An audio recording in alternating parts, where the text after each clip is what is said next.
Mga kabikers, welcome to my channel. Mag-unboxing and quick review tayo ng Sram 12 speed. Tara, buksan natin.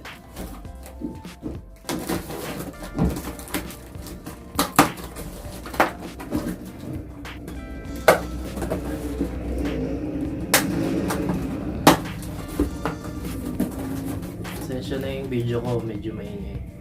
Maingay kasi sa labas. So, tatigan natin ito.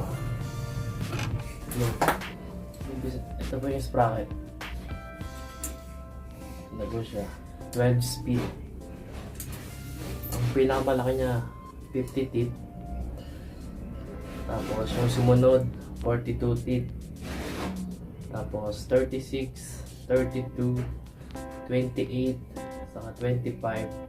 Sunod naman 22. Tapos 19 teeth, 17 teeth, 15 teeth, tapos 13 teeth. Tapos yung pinakamaliit niya, 12 yung pinakamaliit. Yung sprocket niya. Medyo mabigat din siya. Tapos sunod naman tayo dito sa ito yung ruler niya. Sram. Long page siya. Malaki na rin yung pulley niya.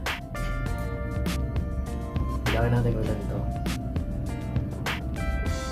2, 3, 4, 5, 6, 7, 8, 9, 10, 12 feet itong nasa harap. Tapos itong malaki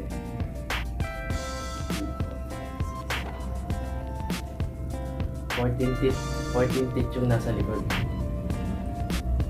Ganda po siya. Ganda. Sram.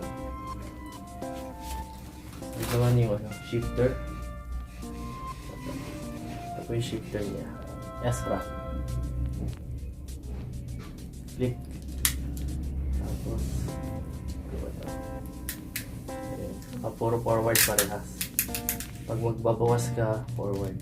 Pag magdadagdag ka, forward.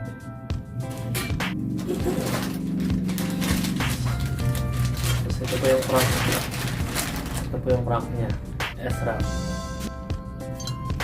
Ilang feet ito? 34 feet ito. Tapos Eagle Technology Sram. Ito yung niya. Halotech. Para siyang halotech. Magkabaliktad. Kung sa Shimano, yung tubo niya nakakabit sa crank. Itong Sram naman, dito naman sa kabila. Tapos mapapasama. So may kasama rin siyang bearing. Saka chain, 12 speed. Yun po yung laman nito, itong group set na Sram. Ang halaga po nito ay 16,000 po. Yun lang po yung quick review nito Sram SX 3rd speed na po.